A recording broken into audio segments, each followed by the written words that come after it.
नमस्कार। कैसे हैं आप सब? उम्मीद करता हूँ आप लोग स्वस्थ होंगे और मस्त होंगे।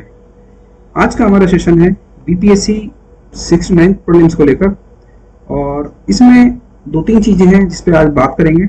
देखिए, अभी आयोग के चेयरमैन द्वारा एक बहुत इंपॉर्टेंट अनाउंसमेंट किया गया है कि जो आपके ऑप्शन होंगे, जो ऑप्शन पहले आपको 5 मिलते थे, यानी ऑप्शन थे आपके ए, बी, सी, डी और ई, है ना। ये 5 ऑप्शन होते थे, वो आपके 69 से क्या हो जाएंगे, ऑप्शन हो जाएंगे 4। यानी अब आपको वहां पर जो ऑप्शन मिलेंगे वो मिलेंगे ए, बी, सी और डी, है ना। ये 4 ऑप्शन मिलेंगे। इसके साथ साथ एक अनाउंसमेंट और है कि जो आपकी नेगेटिव मार्किंग है वो पहले होती थी 1/4 और अब होगी आपकी 1/3। तो देखिए, पहले आपके 5 ऑप्शन थे, उसके हिसाब से 1/4 थी और 4 के हिसाब से 1/3 है। तो अगर रेशियो निकालेंगे तो वही आएगा, इससे आपको परेशान नहीं होना है। दूसरी चीज आती है कि अब ये जो 4 ऑप्शन आपके पास होंगे, इन 4 ऑप्शन का नेचर कैसा होगा। नेचर इन द सेंस, जैसे अभी तक मैं बात करूं 68 बीपीएससी की, तो 68 बीपीएससी में आपके जो ऑप्शन थे, यानी आपको ए, बी, सी, ये 3 ऑप्शन ऐसे होते थे कि जो आपका क्वेश्चन है उससे रिलेटेड, यानी आपके ये आंसर होते थे, है ना। और 2 जो ऑप्शन थे आपके डी और ई, ये 2 ऑप्शन थे, यानी डी था आपका कि एक या एक से अधिक, और ई होता था आपका कि उपरोक्त में से कोई नहीं, है ना। तो 2 ऑप्शन आपके ये थे, डी और ई। तो अब यानी इस साल जो आपका प्रीलिम्स है, वहां जो 4 ऑप्शन है, वो 4 ऑप्शन में किस तरह से आपकी वो प्लेसिंग होगी आंसर की। तो देखिए, ए, बी और सी, ये 3 आपके रहेंगे आंसर, ये रहेंगे आपके क्वेश्चन से रिलेटेड, है ना। और जो आपका डी होगा, वो डी होगा आपका 69th बीपीएससी के अकॉर्डिंग, यानी जो इससे पहले आपके एग्जाम होते थे तो उसमें क्या था ना कि जो ई ऑप्शन होता था, उस ई ऑप्शन में दिया जाता था एक या एक से अधिक, और इसी के साथ होता था कि उपरोक्त में से कोई नहीं। तो ये जो ई ऑप्शन होता था, ये हो जाएगा आपका डी ऑप्शन, और ए, बी, सी आपके हो गए आंसर से रिलेटेड। तो ये 2 चीजें हैं जो बहुत जरूरी है आपको जानना। अब इसके बाद आते हैं, अब इस सिनेरियो में, यानी आपके पास ऑप्शन हो गए अब 4 और नेगेटिव मार्किंग है आपकी 1/3। तो इस सिनेरियो के हिसाब से अब आपको कितना प्रश्न आपको सही करना होगा, पहली चीज। और दूसरी, कितना प्रश्न आपको अटेम्प्ट लेना होगा। ये 2 प्रश्न हैं जो सबसे जरूरी है लास्ट टाइम में आपकी जो तैयारी है या जो आपका परफॉर्मेंस है एग्जामिनेशन हॉल में, उसके लिए, क्योंकि ये आपका रिजल्ट डिसाइड करेगा। तो देखिए, सबसे पहली चीज ये आती है कि यहाँ मिनिमम कोई नहीं है, मैक्सिमम चीजें होती हैं। आप मैक्सिमम कितना ही क्वेश्चन ठीक कर सकते हैं, अगर आपको आता है तो आप 150 सवाल ठीक कर सकते हैं, इसकी कोई बाउंडेशन नहीं है। लेकिन मैं इसकी बात नहीं कर रहा हूं, मैं जनरल परसेप्शन या जनरल उन बच्चों की बात कर रहा हूं जो एकदम नॉर्मल है, जिनको लगता है या बहुत कोशिश करने के बाद भी वो कट ऑफ के आसपास रहते हैं, है ना। तो ये चीजें हैं कि आपको सब आता है तो आप सारा अटेम्प्ट कीजिए, ये स्ट्रेटजी आपके लिए नहीं है, आप आराम से अपना तैयारी कीजिए। ये उनके लिए है जिनसे कुछ छोटी मोटी मिस्टेक हो जाती है, यानी स्लिम मिस्टेक हो जाती है, या क्वेश्चन पेपर को पढ़ने की जो स्ट्रेटजी होती है कई बार वो गलत हो जाती है, जिसके चलते क्या होता है कि आप कट ऑफ से 5 से 10 नंबर दूर रह जाते हैं। और कई बार तो ऐसा होता है कि 1, 2 या 0.5 ये रेशियो तक आपका रहता है, और ये जो 30 होती है ना, जो मलाल रहता है, वो कभी जाता नहीं है, क्योंकि इतने नंबर से आप मेंस में अपीयर होने से चूक गए। तो यहां पर हम बात करेंगे कि कितना अटेम्प्ट करना है। सबसे पहली और सबसे इंपॉर्टेंट चीज है कितना प्रश्न आपको अटेम्प्ट करना है। तो देखिए, पहली चीज कि जब पेपर आएगा, यानी जिस दिन पेपर होगा, पेपर देखने के बाद ये आइडिया आपका लगेगा, जो सबसे इंपॉर्टेंट है, कि पेपर टफ है या इजी है। तो देखिए, पेपर इजी हो या टफ हो, जो आपकी स्ट्रेटेजी होनी चाहिए वो ये होनी चाहिए कि आपको जो फर्स्ट आपका राउंड होगा, जो फर्स्ट राउंड होगा, इसमें आपको वो प्रश्न, यानी वो क्वेश्चन करने हैं जो आप जिसमें 100% श्योर हो। पहली चीज। दूसरी चीज, जो आपका सेकंड राउंड हो, इसमें आपको लेके चलना है 50-50% वाला रेशो। तो ये 2 राउंड आपके ऐसे होने चाहिए जिसको आपको बहुत बेहतरीन तरीके से और बहुत ज़्यादा टाइम मैनेजमेंट के साथ आपको ये दोनों राउंड अटेम्प्ट करने हैं।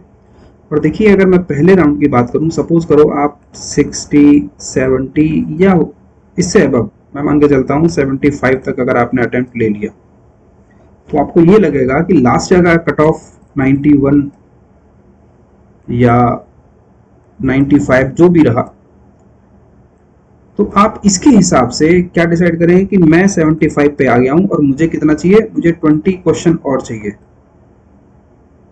तो देखिए, 100% एक्यूरेसी प्रीलिम्स के एग्जाम में नहीं होती है। आप ऐसी छोटी छोटी गलतियां कर देते हैं जो जनरली सबसे हो जाती हैं, जिसके चलते क्या होता है कि अगर आपने सपोज करेगा आपने 100 क्वेश्चन अटेम्प्ट किए हैं जिसमें आपको लगता है एकदम कंफर्म है कि आप सारे आपको आते हैं, और आपने 100 क्वेश्चन भर के छोड़ दिए, आप यकीन मानना कि इसमें से 2 से 3 सवाल आपको ऐसे मिलेंगे बाद में कि जो आप गलत कराएंगे। वो सिली मिस्टेक क्या होती है, हम उस पर भी आगे चर्चा करेंगे कि किस किस चीज पे आपको फोकस करना है ताकि ये गलतियां ना हो। अगर आपको ये लग रहा है कि ये चीजें नहीं होती हैं आपके साथ, आप टेस्ट सीरीज में देखिए, और पहले भी आपने पेपर दिया होगा, आपका अपना अनुभव भी होगा कि 1-2 सवाल ऐसे हो जाते हैं कि जो ना चाहते हुए आपसे गलत हो जाते हैं, है ना। तो इन चीजों से बचने के लिए अभी आगे बात करेंगे क्या करना है। तो हम बात कर रहे थे फर्स्ट राउंड, आप 70 या 75 तक पहुंच गए, अब आपको नीड है 25। तो इस 25 को एक्यूरेसी के साथ अगर आपको अटेम्प्ट लेना है और कट ऑफ में अंदर आना है, तो इसके साथ साथ ऐसा नहीं है कि आप 25 यानी आपने 100 क्वेश्चन अटेम्प्ट करके पेपर छोड़ दिया, आपको उसके बाद यानी 50-50 के बाद आपको कुछ पे गैस करना है, क्योंकि इतना 100 क्वेश्चन अटेम्प्ट करके आप प्रीलिम्स क्वालिफाई नहीं कर पाएंगे। एक्यूरेसी कितना ही कर लीजिए, क्वेश्चन वहां जो प्रेशर होता है उस पर आपसे गलत हो ही जाते हैं। जो थर्ड राउंड होगा, ये राउंड होता है बहुत इंपॉर्टेंट। देखिए, कुछ सवाल इसमें आपको पेपर में ऐसे मिलेंगे जिसका आपको हो सकता है कि एक आंसर पता हो, और जब एक आंसर पता होता है तो ऐसी जगह क्या करना है आपको कि उस क्वेश्चन को बहुत ध्यान से पढ़ना है, और क्वेश्चन को ध्यान से पढ़ने के बाद अगर वाकई आपने उस सवाल के बारे में कभी पढ़ा है, कभी सुना है, तो देखिए, पहली बार जो फर्स्ट स्ट्राइक होगी ना आपके माइंड में, वो 90% तक क्या होती है, सही होती है। तो इसलिए कह रहा हूं कि सबसे इंपॉर्टेंट आपका थर्ड राउंड है।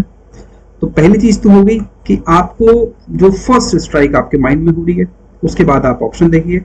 तो सबसे पहले काम करना है कि आपको क्वेश्चन पढ़ना है, और क्वेश्चन पढ़ने के साथ ही आप अगर सोच पा रहे हैं कि उसका आंसर यार ये होना चाहिए, ये मैंने पढ़ा है, मुझे ऐसा फील हो रहा है, ऐसा लग रहा है, उसके बाद आप ऑप्शन देखिए। मतलब इन क्वेश्चन को पढ़ने के साथ साथ आपको ऑप्शन नहीं देखने, आपको केवल क्वेश्चन पढ़ना है और थोड़ा सा सोचना है इनके बारे में। आपको कुछ भी याद आता है तो आप उसको अटेम्प्ट लें। दूसरा क्या करना है इसमें, देखिए, इस तरह के क्वेश्चन में कि जहां आपको एक ऑप्शन पता है या उसका एक आंसर के बारे में आप जानते हैं, 3 ऑप्शन आपको नहीं पता है, तो वहां पर आपको यूज करना है अपना कॉमन सेंस। और देखिए, ये जो कॉमन सेंस है ये आता है आपके अनुभव से, आपके स्टडी से। कोई भी चीज अगर आप कॉमन सेंस अप्लाई करते हैं तो आपका अनुभव है, आपकी स्टडी, आपकी पढ़ाई है, आपकी मेहनत है, उसके बाद ही आप उस पर कॉमन सेंस अप्लाई कर पाते हैं। और ये जरूरी नहीं है कि आपके जो पड़ोसी हैं या आपके यार दोस्त मित्र हैं उन सबका कॉमन सेंस एक जैसा काम करे। तो दूसरी चीज तो ये है कि कॉमन सेंस से आप उस सवाल को ठीक करने की कोशिश करें। अब देखिए, इसके साथ साथ कुछ गलती और क्या करते हैं, ये तो होगी थर्ड राउंड के लिए बहुत इंपॉर्टेंट चीज जो आपको करनी चाहिए, क्योंकि आपको 125 प्लस पे जाना होगा, 130 तक आपको लेके जाना होगा। पेपर की डिमांड जैसी भी हो, इजी हो तो ये इंक्रीज हो जाएगा, टफ होगा तो 130 से हो सकता है 125 हो जाए, लेकिन अगर इससे नीचे आप जाते हैं तो आप कट ऑफ के आसपास रहेंगे डाउट वाली सिचुएशन में। तो कई बार ऐसा होता है कि वहां पर इस प्रेशर में भी आप कई चीजें गलत कर देते हो। अब यहां पर आपको क्या नहीं करना है,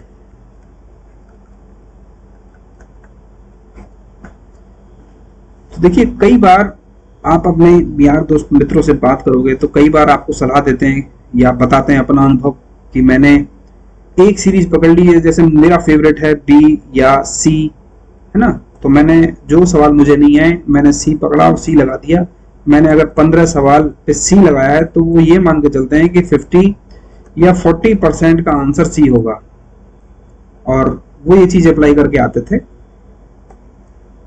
अगर आप उनसे बात करेंगे तो वो ये भी बताएंगे कि वो कभी इस तरीके से पीटी पास नहीं हुए। दूसरा, कुछ लोग तुक्का लगाते हैं या ये कोशिश करते हैं, ये सिस्टम बैठाने की कोशिश करते हैं कि मैं 3 सवाल में पहले ए लगाता हूं, फिर बी भी लगाता हूं, फिर सी लगाता हूं, फिर डी लगाता हूं। तो एग्जामिनर कोई भी पेपर इस तरह से सेट नहीं करता है कि आप क्रोनोलॉजी लगा के क्या कर दो, पेपर सॉल्व कर लो। अगर आप पिछले पेपर उठा के देखेंगे और उसकी आंसर की चेक करेंगे या किसी भी टेस्ट सीरीज के आंसर की चेक करेंगे, किसी भी सीरीज की, तो आप नहीं पाएंगे। कभी कभार ऐसा होता है कि लगातार 2-3 सवालों का जवाब ए, बी या सी में से सेम हो सकता है, लेकिन ये सीरीज के हिसाब से पेपर आपका नहीं बनता है।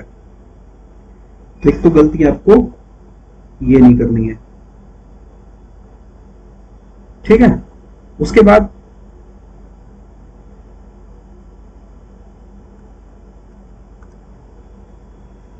आता है कि जो स्टेटमेंट वाले सवाल हैं, अगर आते हैं तो जो स्टेटमेंट वाले सवाल होते हैं उसमें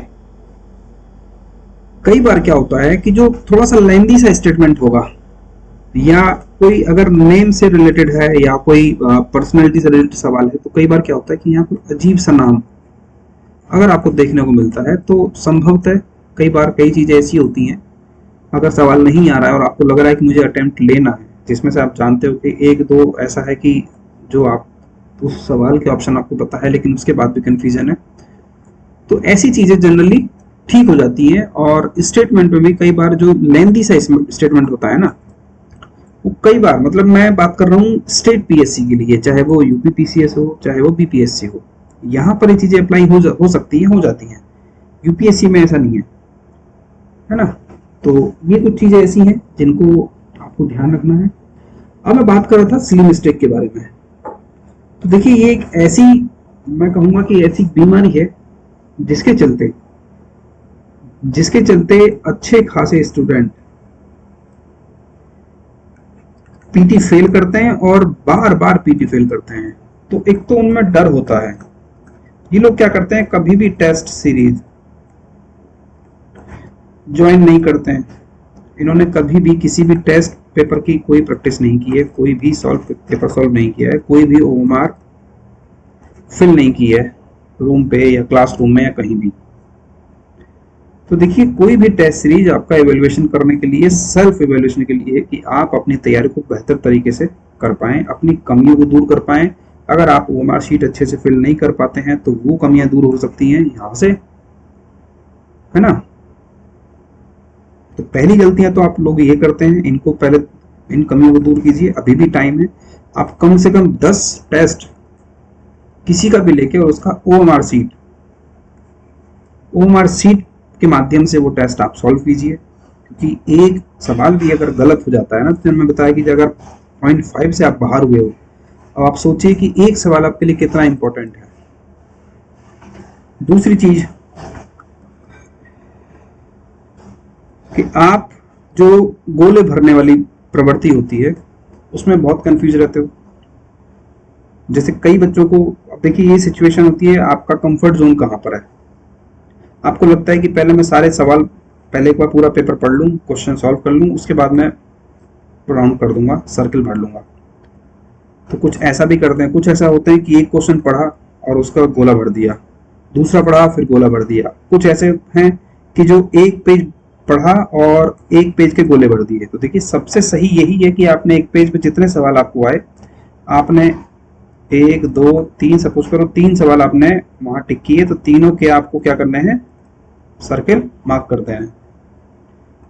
तो देखिए वहां टाइम मैनेजमेंट बहुत जरूरी है, आपका ना तो पेपर छूटे और ना ही आपकी ओएमआर सीट। अब देखिए यहाँ पर क्या है कि 3 अगर आपको एक साथ भरने हैं तो 3 में आपकी एक्यूरेसी रहेगी। आपने पहले क्वेश्चन नंबर पढ़ा, फिर वहां क्वेश्चन नंबर ढूंढा, और आप धीरे धीरे ये सब चीजें बोल के करें। क्वेश्चन नंबर 1 इसका बी मार्क कर दिया, क्वेश्चन नंबर 2 इसका सी मार्क कर दिया, क्वेश्चन नंबर 3 इसका ए मार्क कर दिया, है ना। थोड़ा सा धीरे धीरे बोल के तब गोले भरे। तो यहाँ पर क्या है कि कम से कम ये जो गलतियां होती हैं छोटी छोटी, अगर आपने एक गोला भी गलत भर दिया तो एक तो नेगेटिव मार्किंग में आपको मार्क्स कटेंगे, और ये सवाल आपका सही था जिसके चलते क्या हुआ, आपने को डबल लॉस आपको यहाँ पर झेलना पड़ता है। तीसरी चीज आती है जो प्रश्न है उसको सही नहीं पढ़ना। कैसे? तो देखिए कई बार सवालों में सत्य असत्य है ना। पहली चीज सत्य है और सत्य नहीं है,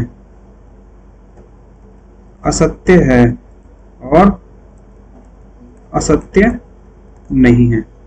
देखिए जब भी इस तरह के टर्म्स आपको क्वेश्चन में मिले, आपको क्या करना है, आपको पेपर पे पेन से तुरंत राइट और रॉन्ग का टिक लगा लेना है ना। अभी हम टेस्ट सॉल्व करेंगे तो उसमें देखेंगे कि हमें कैसे ये जैसे वर्ड आते हैं तो किस तरह से हमें तुरंत टिक कर लेना है। जैसे अगर पूछा है कि असत्य है यानी गलत है, असत्य नहीं है मतलब सही है, सत्य है मतलब सही है, सत्य नहीं है मतलब आपसे गलत पूछा है। जहां पेपर में आपको एक वर्ड्स दिखे तुरंत वहां पर टिक कर दो। बड़ा सा अगर आप टिक करेंगे तो उसके बाद क्या होगा, जब भी आप ऑप्शन पढ़ेंगे तो आपकी नजरें यहां पर रहेंगी कि वो सही पूछा है या आपसे गलत पूछा है, क्योंकि आपको वहां पर कई सवाल हैं जो इस तरह के पूछे जाते हैं और हड़बड़ी में या जल्दबाजी में आप क्या करते हैं, ये वर्ड्स को मिस कर देते हैं, नहीं पढ़ पाते हैं या प्रश्न को नहीं समझते हैं, जिसके चलते क्या होता है, आप सवाल जब समझोगे नहीं तो सही जवाब कैसे दे सकते हो उसका। ठीक है, तो ये तो हो गया कि प्रश्न को सही से नहीं पढ़ना, और दूसरा है सही नहीं समझना।